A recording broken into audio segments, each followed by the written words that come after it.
Bismillahirrahmanirrahim. On the demand of Priya Pandey from Balia UP, ये problem deduction from de Moivre theorem से है ये trigonometry के. So that cos pi by 7 cos 3 pi by 7 and cos 5 pi by 7 are the roots of the equation.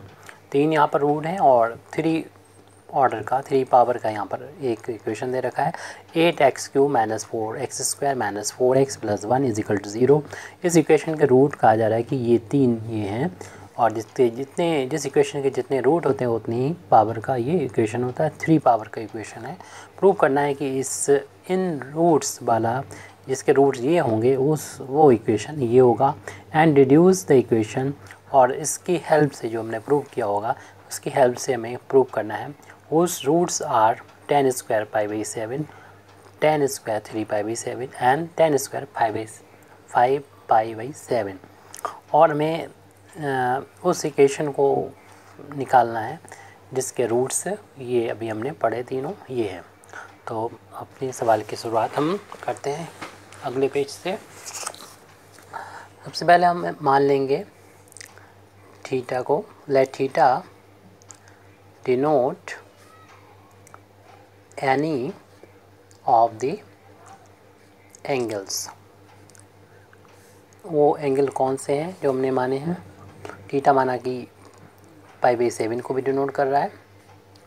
माना theta जो है वो इसको भी डिनोट कर सकता है 3 π/7 को और 5 π/7 को और 7 π/7 को. शुरुआत के जो तीनों मैंने वही एंगल लिए हैं जो इधर हमें कॉस में दे रखे थे. cos π/7, cos 3 π/7 और cos 5 π/7. यानी हमने क्या किया कि इसको थीटा की वैल्यू जब इनमें से किसी को भी डिनोट कर सकती है तो अगर इसमें 7 से मल्टीप्लाई करेंगे तो हमको मिलेगा 7 थीटा = तो देखना यहाँ पर जो पाई का कोएफिशिएंट है वो 1 है. यहाँ पर पाई का कोएफिशिएंट 7 को हमने उधर पहुँचा ही दिया है थीटा के साथ. अगर थीटा के इक्वल रहता है ये 3, 5 और 7 है. और ये सारे नंबर जो हैं वो ऑड नंबर हैं. यानी पाई के ऑड कोएफिशिएंट होगा 7 थीटा अगर हमने थीटा को इनमें से कुछ माना है. तो इस तरीके से हम इसे लिख सकते हैं एन ऑड मल्टीपल ऑफ पाई. यहाँ पर ये 7 थीटा हो जाएगा. अगर थीटा को हमने इनमें से किसी एक को लिया तो 7 थीटा डिनोट करेगा एन ऑड मल्टीपल ऑफ पाई को, क्योंकि 7 थीटा तब 1 पाई या 3 पाई या 5 पाई या 7 पाई इतना हम इसको लिख सकते हैं.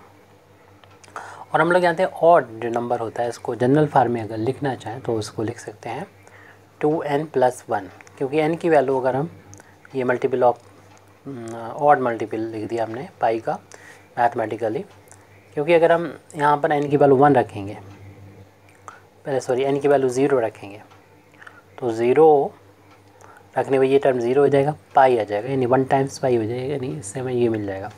n की वैल्यू 0 के बाद 1 रखेंगे तो ये 2 + 1 3 हो जाएगा. 3 पाई हो जाएगा यहाँ पर 7 थीटा की वैल्यू.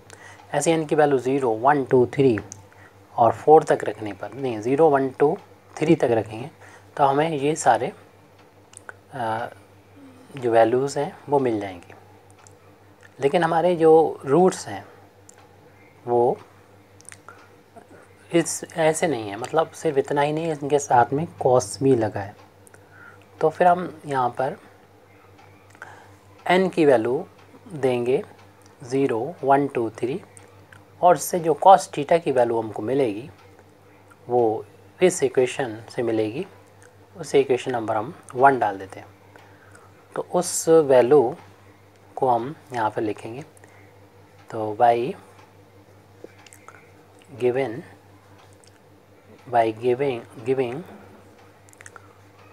टू n जो कि इंटीजर होता है. अब आप कहेंगे n की वैल्यू 0, 1, 2, 3 तक ही क्यों ली गई, क्योंकि n की वैल्यू तो कोई भी इंटीजर है यहाँ पर. तो n की वैल्यू यस माइनस में भी ले सकते हैं, प्लस में भी ले सकते हैं और 3 के बाद 4, 5 भी ले सकते हैं. लेकिन इतने लेने के बाद भी आगे आपको पता चल जाएगा कि कोई भी नई वैल्यू नहीं मिलेगी, जो इस इक्वेशन से जो रूट्स मिलेंगे वो नई वैल्यू हमें नहीं मिलेगी। तो इसलिए कह सकते हैं कि थीटा की जो n की वैल्यू है, by giving to n the value, सिर्फ हम ये 4 वैल्यू ही देंगे, 0 1 2 एंड 3, ये वैल्यू दे दी। तो इन वैल्यू को जब हम यहाँ पर रखेंगे तो आपको मालूम है ये कितना मिलेगा, 1 टाइम्स पाई 3 और 7 पाई, इस तरीके से ये सारी वैल्यू मिलेंगी। तो इन वैल्यूज़ का हम कॉस्ट लेंगे, the values of cos theta, यानी अगर यहाँ से हम थीटा निकालें तो 7 अपान में आ जाएगा, और थीटा और कॉस दोनों साइड लेंगे तो ये अपान में तो 7 आएगा, ऊपर ये ऑड कोएफिशिएंट आ जाएंगे थीटा के, और इस तरीके से कॉस थीटा ऑफ 10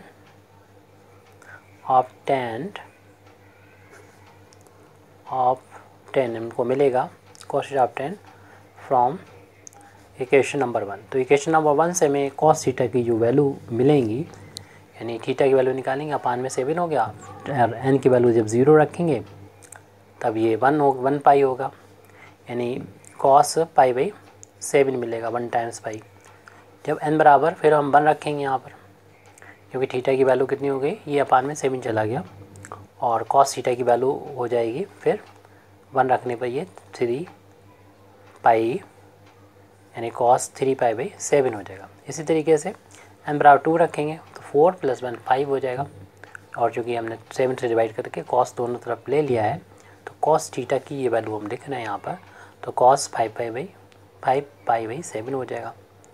और इसी तरीके से जब हम n की वैल्यू 3 रखेंगे तो 3 रखने पर 6 + 1 7 पाई हो जाएगा, और थीटा से डिवाइड करेंगे, 7 से डिवाइड करेंगे तो थीटा की वैल्यू 7 पाई बाई 7, और कॉस दोनों तरफ लेने पर कॉस थीटा की वैल्यू आ जाएगी 7 पाई बाई 7 जब करेंगे तो 7 कट जाएगा, ओनली बचेगा पाई बचेगा।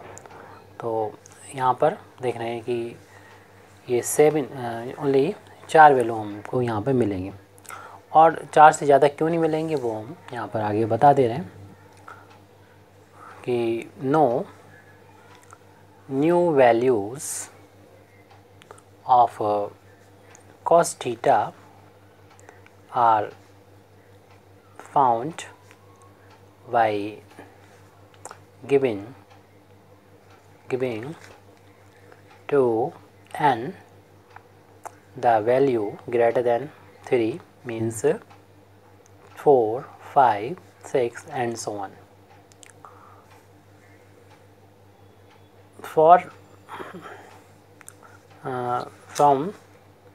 फ्रॉम इक्वेशन नंबर 1 जो हमने यहाँ पर डाला था, और वहाँ से थीटा की वैल्यू जो निकलेगी n की वैल्यू रखने पर, उसका जब कॉस लेंगे तो कॉस थीटा की वैल्यू जो होगी इस तरीके से दी जाएगी, यानी कॉस 9, जब देखिए हम 4 रखेंगे, ये 4 रखेंगे तो 8 आएगा, और 1 जोड़ेंगे तो 9 पाई अपान में 7, 9 पाई बाई 7 हो जाएगा थीटा, कॉस थीटा की वैल्यू।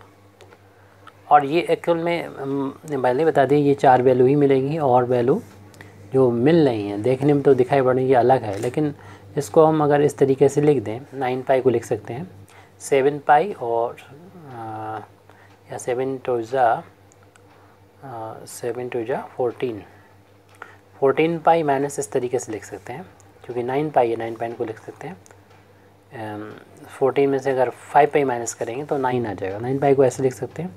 और जब इसको हम सेपरेट करेंगे यहाँ से, यानी कॉस 14 पाई अपन 7, यानी इसका ट्वाइस, यहाँ 2 पाई हम लाना चाहते थे, और 5 पाई भाई अलग अलग कर दिया यहाँ से, और ये कैंसिल हो जाए 2 पाई, तो इस तरीके से हमको मिल जाएगा कॉस 2 पाई माइनस का 5 पाई बाई 7।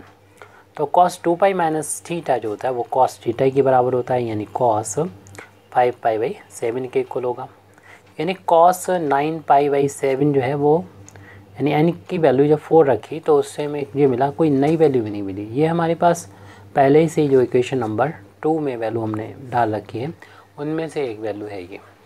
और ना सिर्फ ये, n की वैल्यू अगर हम आगे 5 रखेंगे या n की वैल्यू हम यहाँ पर 5 रखेंगे इक्वेशन नंबर 1 में, तो 5 रखने पर ये 10 हो जाएगा और 1 11 हो जाएगा। 11 पाई और 5 में 7 कर देंगे तो थीटा की वैल्यू ये, और कॉस थीटा की वैल्यू जब हम यहाँ लिखेंगे तो 11 पाई बाई 7 को हम इस तरीके से भी लिख सकते हैं। इसका ट्वाइस करके लिखें, यानी 2 पाई की फार्मूला आना है तो पहले तो लिख दें 14 पाई और कितना एक्स्ट्रा हमने लिख दिया 3, तो 3 पाई माइनस कर दो, अपान 7 कर लो और इसको अलग अलग करके लिख दो। यानी कॉस अलग अलग करके लिखेंगे 14 पाई बाई 7 माइनस 3 पाई बाई 7, यानी इसे लिख सकते हैं कैंसिल होके 2 हो जाएगा।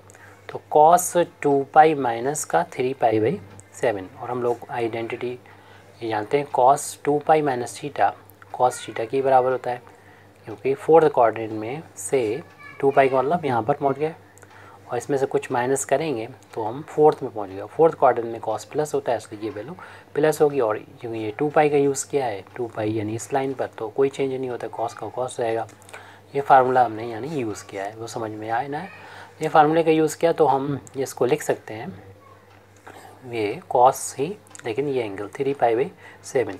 तो देखना ये भी कोई नई वैल्यू नहीं है जो हमने इक्वेशन नंबर 2 में ये निकाल रखी है, ये वाली वैल्यू है। इस तरीके से ना सिर्फ ये, बाकी आगे भी अगर हम ये करते रहें तो कोई नई वैल्यू नहीं लिख लेगी। हम यहाँ पर जितनी हमने शो करी है एंड सो ऑन कर दिया, फिर तो ऐसे एक वैल्यू और दिखा दे रहे हैं। 6 जब यहाँ पर रखेंगे तो ये 12 बन जाएगा और 1 ऐड करेंगे 13 पाई हो जाएगा, और 5 में 7 करेंगे तो 13 पाई बाई 7 होगा। कॉस थीटा की वैल्यू कॉस 13 पाई बाई 7 होगी। इसको उसी तरीके से लिख दें, इसका ट्वाइस करके ऊपर लिख दें, यानी 14 पाई और प्लस कितना एक्स्ट्रा लिखा हमने 1 टाइम्स लिखा एक्स्ट्रा, तो इतना ही माइनस कर दीजिए। अपान में 7 है और यहाँ से माइनस हो रहा है वहाँ से सेपरेट कर दें, तो कॉस ये हो जाएगा 14 पाई अपान 7 माइनस पाई बाई 7। ये 2 टाइम्स कैंसिल हो जाएगा तो ये वैल्यू हो जाएगी कॉस 2 पाई माइनस का पाई बाई 7। और अभी जो आइडेंटिटी यहाँ पर लिखी थी cos 2 pi minus theta equal to cos theta होता है, तो इस बेस पर हम लिख सकते हैं ये वैल्यू कॉस पाई बाई 7 है। ये भी कोई नई वैल्यू नहीं है, ये भी वही वैल्यू इक्वेशन नंबर 2 में जो 4 वैल्यू दे रखी है उनमें से एक वैल्यू है। यानी n की वैल्यू हम चाहे 4, 5, 6 एंड सो ऑन कितनी भी रख दें, इक्वेशन नंबर 1 से हम जो कॉस थीटा की वैल्यू फिर निकालेंगे तो इन्हीं 4 वैल्यू में से ही वैल्यू आएगी। अब हम इक्वेशन, और ये इक्वेशन नंबर 1 से मिल रही है हमको। अब इक्वेशन नंबर 1 को हम इस तरीके से लिख सकते हैं, यानी हम इक्वेशन नंबर 1 को रिराइट कर रहे हैं, यानी इक्वेशन नंबर 1 को बुला रहे हैं। इक्वेशन नंबर 1 हमारा था 7 थीटा, इसको दोबारा से लिख रहे हैं 2n प्लस 1 टाइम्स पाई था। इस 7 थीटा को हम इस तरीके से लिख सकते हैं 4 थीटा प्लस का 3 थीटा 2n प्लस 1 टाइम्स पाई। अब हम ये 3 थीटा इसको लेफ़्ट हैंड साइड से राइट में ले जाएंगे तो इसका साइन चेंज हो जाएगा, तो हमारा लेफ़्ट हैंड साइड में 4 थीटा ही बचेगा, राइट हैंड साइड में 4n प्लस 1 टाइम्स पाई और इसमें माइनस का हो जाएगा 3 थीटा। अब यहाँ पर हम दोनों साइड कॉस को अप्लाई कर दें, कॉस ले लें, दोनों साइड कॉस ले लेंगे। यहाँ पर cos 2n plus 1 times pi minus का 3 थीटा। अब हम लोग ये भी जानते हैं कि पाई का अगर ऑड कोफिशिएंट होता है तो इसकी वैल्यू कितने के बराबर होती है।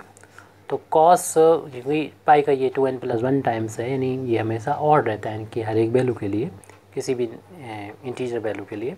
तो कॉस ऑड मल्टीपल ऑफ पाई, और इसमें कुछ हो रहा हो, माइनस हो रहा हो, तो फिर ये वैल्यू जो आएगी वो हम लोग जानते हैं माइनस की कॉस थीटा के इक्वल ही होती है। क्योंकि ऑड आने का मतलब क्या हुआ कि अगर 1 टाइम्स पाई है तो यहाँ पर पहुँचे, और 1 टाइम्स पाई का मतलब एक आधा चक्कर हुआ ये।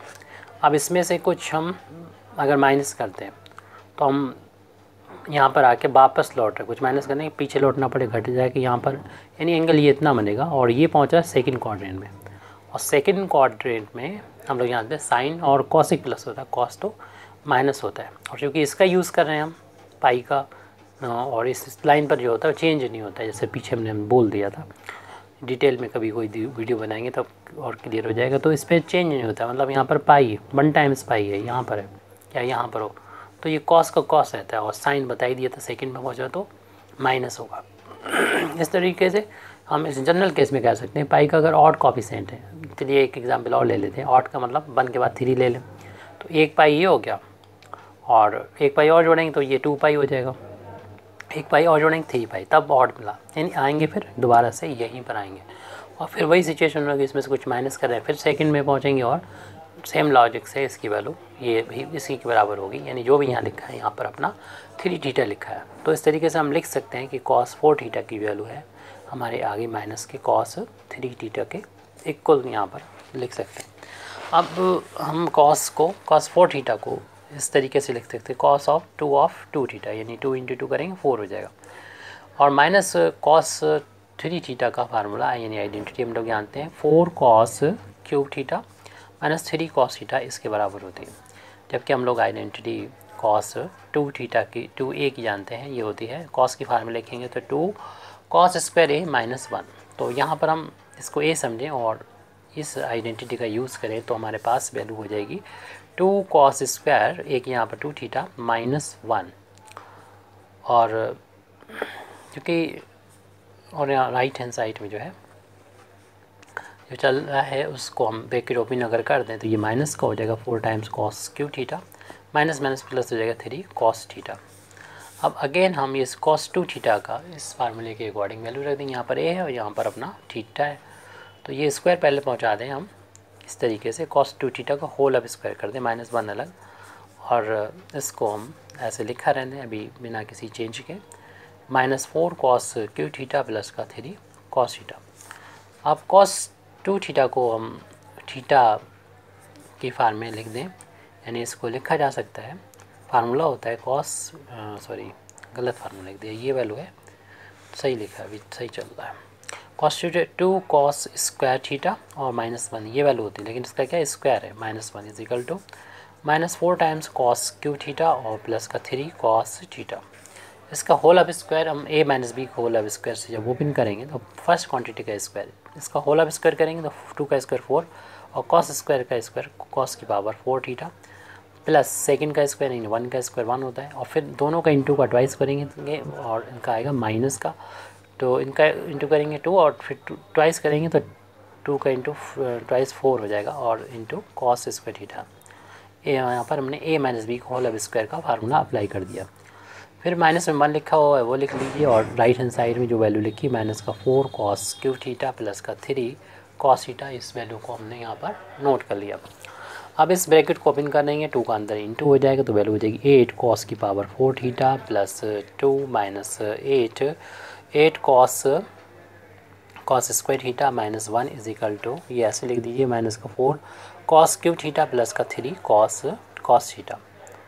अब हम सारे टर्म्स को लेफ़्ट हैंड साइड में ट्रांसपोज कर देते हैं, थोड़ा सा सिंप्लीफाई कर लें इसको, और तब तक हम एक काम और करेंगे, इसे ऐसे भी लिख देंगे 8 cos थीटा की पावर कर लें 4, और उसके बाद इस वाले टर्म को लिखेंगे यानी 4 पावर फिर 3 पावर वाले लिख रहे हैं तो इसको इधर लेके आएंगे, तो ये अभी माइनस का था लेफ़्ट में गया तो प्लस का हो गया 4 टाइम्स cos थीटा का होल अब क्यूब, इस वजह से लिख दें, यानी क्यूब लिखें या होल की बात एक ही होती है, उसके पावर 3 पावर के बाद 2 पावर वाले लिख दें, ये टर्म है इसको ऐसे लिख दें -8 इंटू cos थीटा का पावर 2, और फिर cos थीटा की पावर 2 के बाद 1 पावर वाला ये भी टर्म, इस टर्म को ट्रांसपोज करेंगे यानी लेफ्ट हैंड साइड में ले जाएंगे तो माइनस हो जाएगा 3 cos थीटा, और कांस्टेंट टर्म ये 2 हैं, 2 है और 1 है, 2 में से 1 माइनस हो जाएगा तो ये 1 बचा यहाँ पर राइट हैंड साइड में। जो थीटा एक वेरिएबल है और इसलिए cos थीटा भी वेरिएबल होगा, तो इस वेरिएबल को हम एक नया नाम दे रहे हैं,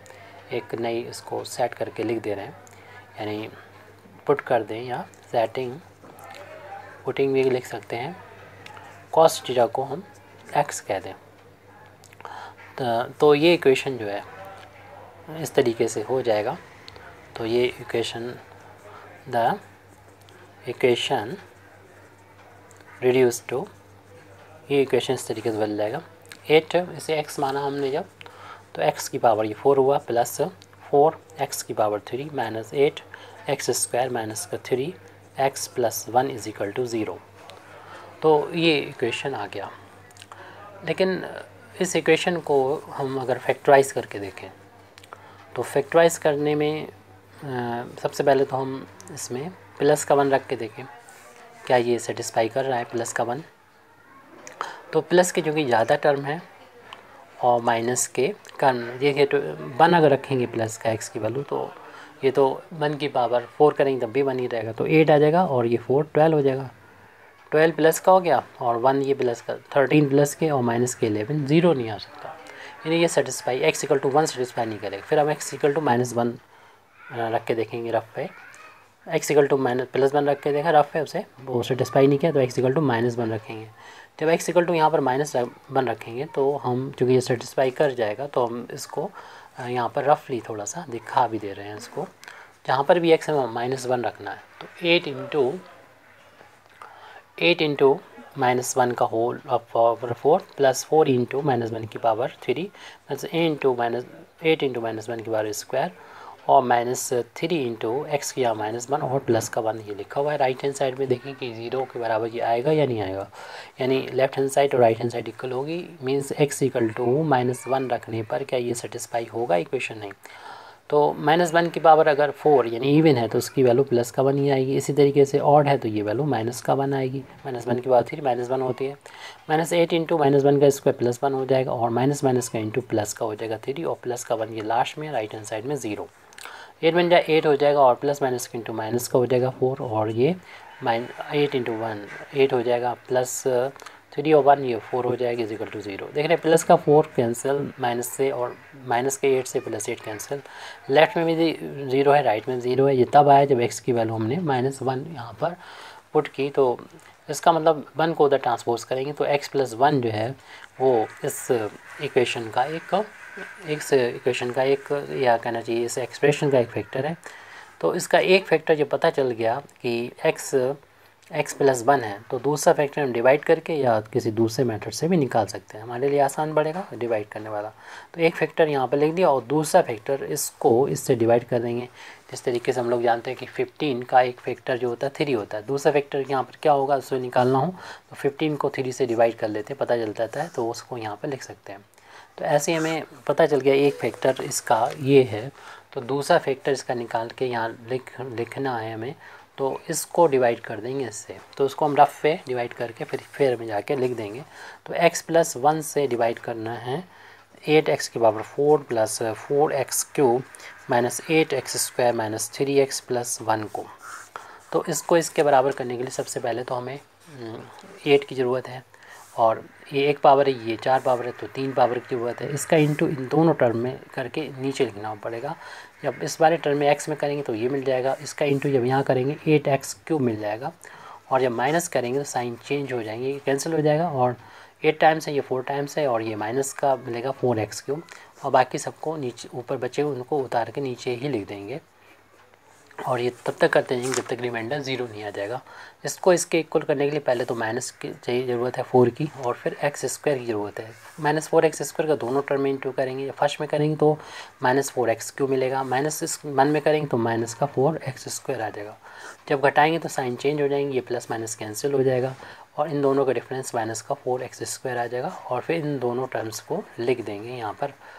अब क्या होगा कि इसको इसके इक्वल बनाने के लिए हम दोबारा से माइनस की ज़रूरत पड़ रही है, यानी माइनस के 4x से मल्टीप्लाई कर देंगे तो x स्क्वायर हो जाएगी जो हमें ज़रूरत है। तो -4x स्क्वायर हो जाएगा, 4x का 1 में इंटू करेंगे तो माइनस का 4x आ जाएगा। घटाने पर ये साइन नीचे वालों के चेंज हो जाते हैं, ये प्लस का हो गया वो माइनस का हो गया, कैंसिल हो गया। अब ये नीचे वाला जो साइन है वो इनका गिना जाएगा, ऊपर वाले को तो यही रहेगा। इनका डिफरेंस x है तो x प्लस और 1 ये बचा वो लिख दिया। अब ये दोनों चूँकि सेम है तो सिर्फ 1 का ही इंटू करेंगे, 1 का इंटू करेंगे तो x प्लस 1 आ गया और x प्लस 1 घटाएंगे ये दोनों ही कैंसिल होकर रिमाइंडर आ जाएगा। तो ये जो क्वोशिएंट आया उसको हम लोग यहाँ पर आके लिख देंगे, इसको इससे डिवाइड किया तो क्वोशिएंट इतना मिला, रिमाइंडर 0 होगा। तो ये हो जाएगी 8x की power 3 minus 4x square minus 4x plus 1।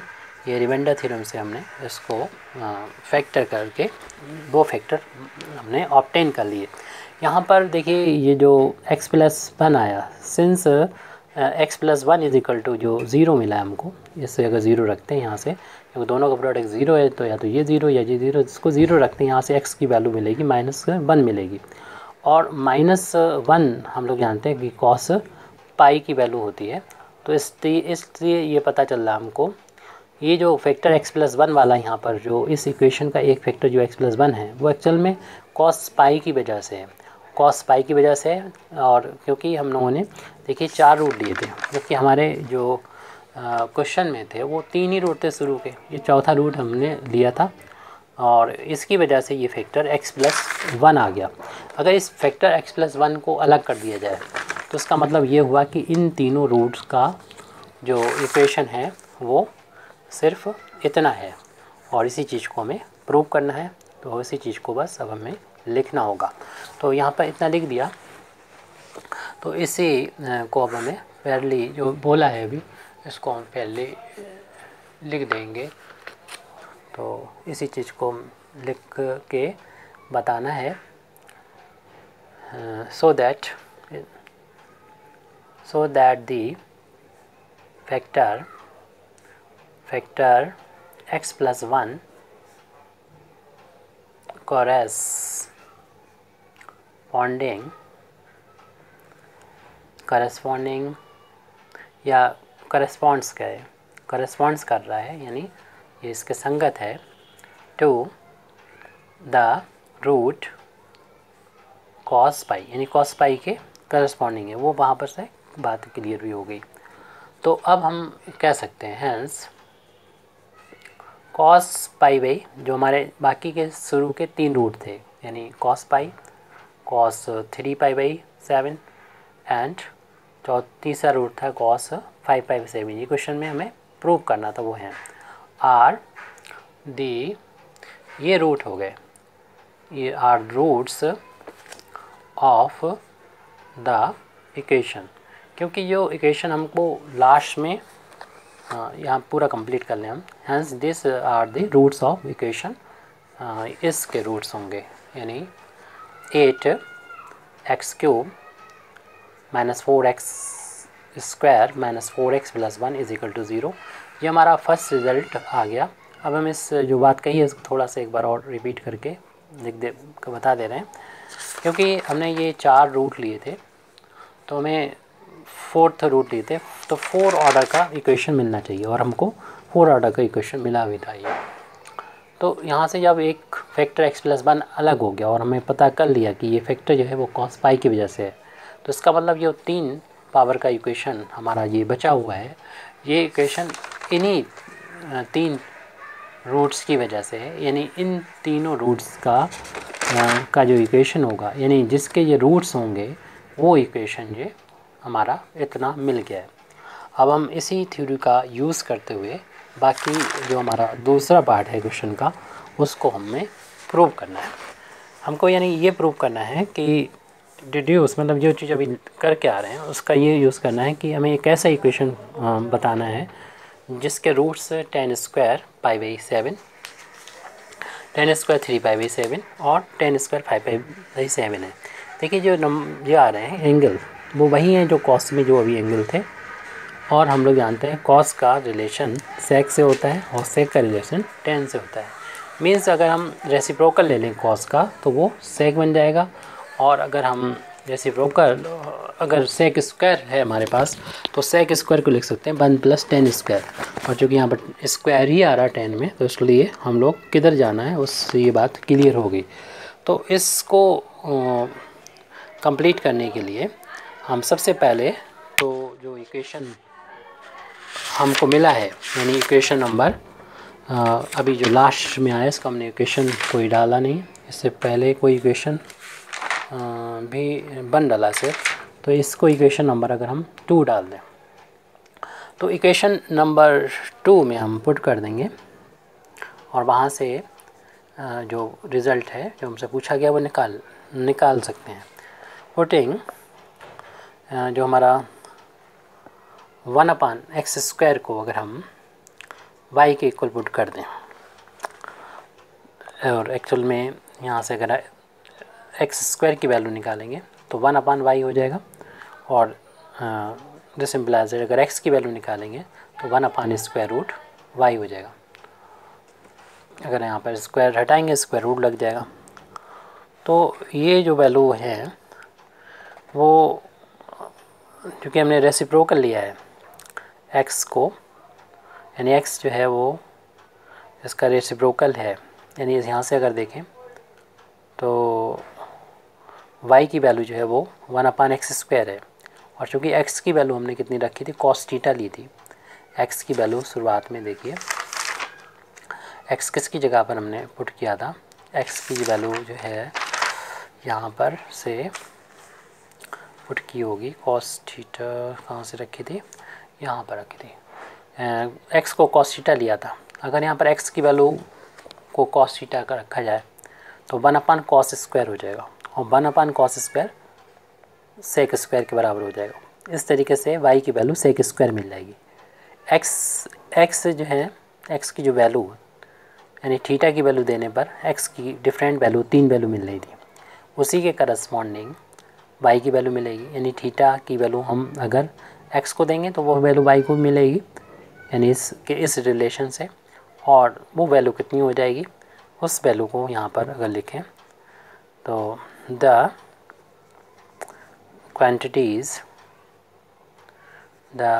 उसको हम क्वांटिटी बोल रहे हैं, उसको राशि बोल रहे हैं। देयरफॉर क्वांटिटीज़, पहली वैल्यू x की वैल्यू जब हम देंगे cos π/7 तो इसका स्क्वायर हो गया, और 1/cos की वैल्यू sec² हो गई π/7। इसी तरीके से अगला थीटा का एंगल 3π/4 रखने पर तो ये वैल्यू हो जाएगी sec² 3π/7, और नेक्स्ट वैल्यू जो होगी वो sec² 5π/7 हमको मिल जाएगी।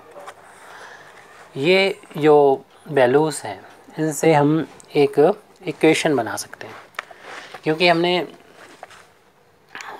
x इस इक्वेशन में पुट करने को बोला है कि x 1/x² की जगह पे ये, यानी x की जगह पर अल्टीमेटली 1/√रूट हो गया।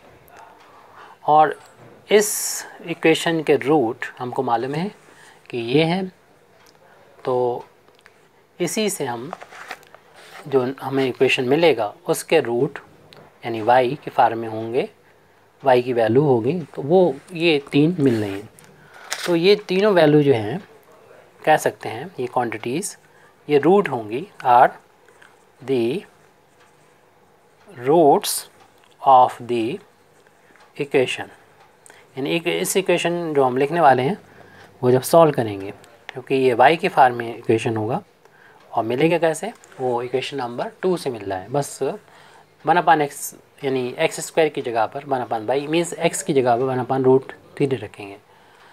तो यहाँ पर रख दीजिए 8 x की जगह पर 1/√y।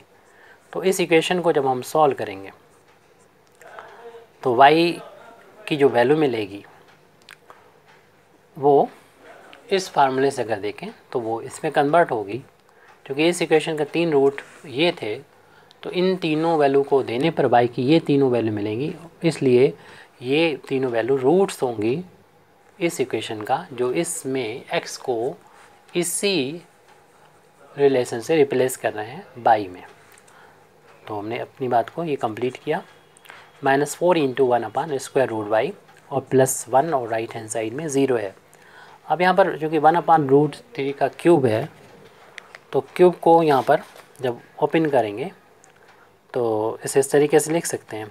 अगर 3 पावर होती है रूट की तो एक y हो जाएगा और रूट को √y हो जाएगा माइनस, और यहाँ पर तो इस पे से रूट हट जाएगा, ओनली 1/y बचेगा, और 1 यानी 4/√y और प्लस का 1 = 0। अब इन दो टर्म्स को जिसमें √y आ रहा है उनको एक साइड रखेंगे और बाकी को उधर पहुंचा दें, क्योंकि हमें रेशनलाइज करना है। स्क्वायर रूट को हटा के हमें एक अच्छे से इक्वेशन में इसको लिखना है।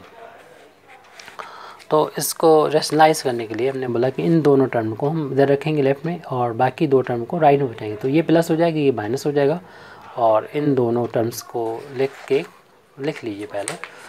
तो 8 अगले पेज पे हम लिख रहे हैं 8/y√y और -4/√y और इस टर्म को हमने राइट में बचाया तो 4/y हो गया और माइनस का 1 हो गया। इसमें हम अगर एलसीएम ले लें यानी y√y को, तो एलसीएम लेने के बाद में हमें ये कैंसिल हो जाएगा, 8 मिलेगा, माइनस ये y कैंसिल हो जाएगा, 4 टाइम्स y हो जाएगा, स्क्वायर रूट y कैंसिल हो इतना आ जाएगा। और राइट हैंड साइड में भी एलसीएम अगर ले लेते हैं y को, तो 4 - y अपान वाला y ये कैंसिल कर देंगे और इस रूट y का अदर इंटू कर देंगे। तो 8 - 4y is equal to square root y into 4 - y। ऐसा करके हम स्क्वायर रूट को हटाना चाहते हैं। हम स्क्वायरिंग वो साइड कर देंगे, दोनों तरफ स्क्वायर कर देंगे। तो अब यहाँ पर स्क्वायर करेंगे तो फर्स्ट क्वांटिटी का स्क्वायर प्लस यहाँ पर दोनों साइड का होल स्क्वायर कर दें तो 8 - 4y का होल स्क्वायर हो जाएगा minus square root y into 4 - y का होल स्क्वायर हो जाएगा। जो होल स्क्वायर ओपन करेंगे फर्स्ट क्वांटिटी का स्क्वायर प्लस सेकंड क्वांटिटी का स्क्वायर और माइनस दोनों के इंटू का ट्वाइस 64y हो जाएगा इज इक्वल टू इसका स्क्वायर करेंगे y हो जाएगा स्क्वायर रूट से स्क्वायर से स्क्वायर रूट कट जाएगा और इसका 4 - y का होल स्क्वायर हो जाएगा। अब इन सारे टर्म्स को लेकर हमें सिंप्लीफाई करना होगा। ये है 64 प्लस का 16y² माइनस 64y और इसका पहले तो हम होल स्क्वायर ओपन कर देंगे तो मिलेगा 16 प्लस y² माइनस का 8y हो जाएगा। इस ब्रैकेट को ओपन करके y का अंदर इंटू करेंगे तो 16y प्लस y की पावर 3 माइनस ये हो गया था 8y का अंदर इंटू करेंगे 8y² हो गया। लेफ्ट में वही चल रहा है 64 प्लस का 16y² और माइनस 64y। इन टर्म को अगर राइट साइड पे ले जाएंगे लेफ्ट में 0 बचेगा और सबसे बड़ी पावर वाले की तरफ हम कलेक्ट करना चाह रहे थे इसलिए इसको राइट में ले जा रहे हैं तो y की पावर 3 हो जाएगा। आप लेफ्ट में भी ले जा सकते हैं और जब ये दोनों ये भी पहुँचेगा उधर तो 8 और 16 दोनों ही माइनस हो जाएंगे, माइनस का 24y² हो जाएगा और यहाँ पर ये 16y है, ये टर्म बदल जाएगा तो प्लस हो जाएगा, दोनों ऐड होके 16 और 64 जोड़ के 80y बन जाएंगे और 64 जब लेफ्ट से राइट में जाएगा तो माइनस का हो जाएगा। और अब हम इसको पहले लिख दें 0 को बाद में लिख दें, यानी ये इक्वेशन हमको जो मिला है इसके रूट पहले ही बताए जा चुके हैं, इसके रूट जो हैं वो ये हैं, लेकिन हमें जो प्रूफ करना है वो तो इसके रूट नहीं है, ये तो सेक स्क्वायर की फॉर्म है। जैसे कि हमने पहले बताया था कॉस का रिलेशन हम सेक से जोड़ सकते हैं और सेक का फिर टेन से जोड़ सकते हैं, तो इसी को हमें करना है। तो इस प्रोसेस को जब हम कर लेंगे तो ये इक्वेशन जो आया है इसको हम इक्वेशन में इक्वेशन डाल देते हैं, यानी इक्वेशन नंबर 3 डाल देते हैं और ये y जो इसके रूट्स जो हैं वो पीछे लिख चुके हैं, इक्वेशन नंबर 3 के रूट लिख चुके हैं, वो ये हैं सेक स्क्वायर π/7, सेक स्क्वायर 3 π/7 और सेक स्क्वायर 5/7। लेकिन जो हमें प्रूव करना है वो टेन स्क्वायर की फॉर्म में है, तो इससे हम ये कह सकते हैं कि अगर हम इस इक्वेशन में पुट कर दें, यानी क्या पुट करेंगे, पुटिंग अगर y की जगह पर 1 + z रख दें इस इक्वेशन नंबर 3 में और हम लोग जानते हैं एंड नोटिंग दैट, और हम लोग ये भी जानते हैं कि सेक स्क्वायर थीटा की वैल्यू कितनी होती है 1 + tan स्क्वायर थीटा होती है, क्योंकि y की वैल्यू सेक स्क्वायर थीटा है और z की वैल्यू tan स्क्वायर थीटा हो जाएगी तब, तो ये वाला इक्वेशन जो है वो किस में कन्वर्ट हो जाएगा, अगर हम y की जगह पर ये रख दें z में कन्वर्ट हो जाएगा और z की जो वैल्यू है वो tan थीटा की फॉर्म में होगी, यानी वही रूट होंगे जो हमें इक्वेशन में पूछा गया था, यानी इक्वेशन हमें फाइंड करना है, इसके रूट तो 10 की फॉर्म में बता दिए गए थे। तो हमने जब इसमें पुट किया और तब हमें पता चल गया इट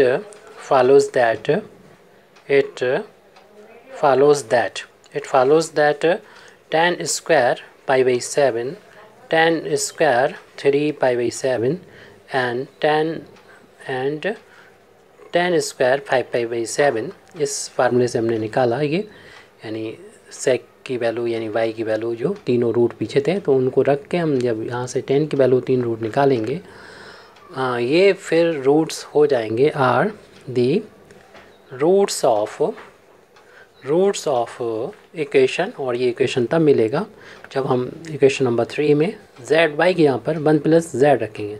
तो 1 प्लस जेड का क्यूब माइनस 24 1 प्लस जेड का whole square plus 80 1 plus Z minus 64 और राइट हैंड साइड में 0। अब इसको सॉल्व करके हम इक्वेशन जो सॉल्व करेंगे तो जिन उस इक्वेशन को ऑब्टेन कर लेंगे जिसके रूट ये हैं, यही हमें प्रूव करना होगा, यानी यही फाइंड करना था कि ये रूट हों, यानी 10 स्क्वायर पाई बाई 7 और 10 स्क्वायर 3 पाई बाई 7 और 10 स्क्वायर 5 पाई बाई 7 से जो बनने वाला जो इक्वेशन होगा वो कौन सा होगा, जो हमने अपनी इस थ्योरी से निकाला है, जो पहले प्रूव कर चुके थे। तो उसका होल क्यूब करेंगे तो 1 का क्यूब प्लस जेड का क्यूब प्लस 3 इंटू 1 का square into Z plus 3 into 1 into Z का स्क्वायर। ये हमने 1 प्लस जेड का क्यूब का ओपन कर दिया है। अब यहाँ पर इसका होल स्क्वायर जब ओपन करेंगे तो 1 का स्क्वायर 1, जेड का स्क्वायर जेड स्क्वायर और दोनों के इंटू का ट्वाइस तो 2 जेड हो जाएगा। ब्रैकेट खोलेंगे 80 का अंदर इंटू करेंगे 80 प्लस का 80 जेड हो जाएगा माइनस का 64 राइट हैंड साइड में 0 के बराबर है।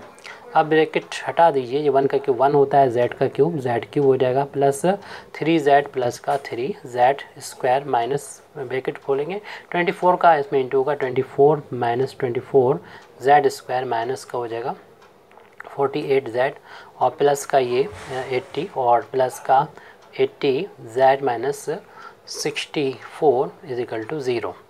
जेड की पावर 3 का एक ही टर्म है, उसको यहाँ पर लिख देंगे एज इट। और जेड स्क्वायर के तो कई टर्म नज़र आ रहे हैं, इनको कलेक्ट करेंगे और देखेंगे कि 2 टर्म नज़र आ रहे हैं। तो 21 ये माइनस का है 24 और ये प्लस का, तो डिफरेंस हो जाएगा माइनस का 21 जेड स्क्वायर। और फिर उसके बाद जेड के टर्म को देखेंगे, यहाँ पर पहला 3 जेड है और फिर 3 जेड है एक, और ये माइनस का 48 है, ये 80 है। तो इन सभी का जब हम देंगे डिफरेंस लेंगे, यानी ये माइनस वाले थे ये 2 हैं 80 83 हो जाएंगे प्लस के ये दोनों और माइनस का 48, और इन दोनों का जब हम डिफरेंस देखेंगे यानी 13 में से 8 जाएगा 5 और 7 में से 35, तो प्लस का 35 जेड मिल जाएगा। अब जो कांस्टेंट टर्म्स हैं वो देख लें, 1 प्लस का है और 80 प्लस का, तो 81 तो प्लस का हो गया, और माइनस का देख लें कितने हैं। ये देखिए माइनस का 24 है और माइनस का 64 है। इन दोनों को अगर ऐड करेंगे तो 8 और ये 88 हो जाएगा, और ये माइनस के हैं ये प्लस के, डिफरेंस 7 आएगा और माइनस का 7 आएगा। तो इस तरीके से हमें वो इक्वेशन मिल गया है जिसके root 10 square pi by 7, 10 square 3 pi by 7, 10 square 5 by 7 है। और इसके लिए हम लोगों ने डायरेक्ट हमने ये नहीं इसके रूट दे रखे हैं उसका इक्वेशन तो ऑब्टेन करना बहुत आसान होता है, लेकिन हमें चूँकि डिड्यूस करना था, यानी जो हम रिज़ल्ट ऑब्टेन कर चुके थे पहले, ये वाला इक्वेशन, इस इक्वेशन मिल गया था कि इसके रूट जो हैं वो cos pi by 7, cos 3 pi by 7, cos 5 by 7 है। इसके रूट ये हैं इस वाले इक्वेशन के, तो इसकी हेल्प से हमें ये प्रूव करना था। तो क्योंकि ये कॉस में थे तो कॉस का कनेक्शन हम लोगों ने सेक से जोड़ा और सेक का कनेक्शन फिर 10 से जोड़ा, इस तरीके से कि y बराबर 1 प्लस जेड रख के, तो ये जो कि सेक स्क्वायर की फार्म में था और z की वैल्यू जो मिलेगी वो 10 स्क्वायर की फार्म मिलेगी, यानी ये तीनों रूट मिल गए y के करस्पॉन्डिंग रूट के अकॉर्डिंग। और इसमें y की वैल्यू जब 1 प्लस जेड रखा तो ये इक्वेशन मिल गया, यही हमें फाइंड करना था। Thank you very much Indeed for listening me व आखिर दावाना अल्हम्दुलिल्लाहि रब्बिल आलमीन।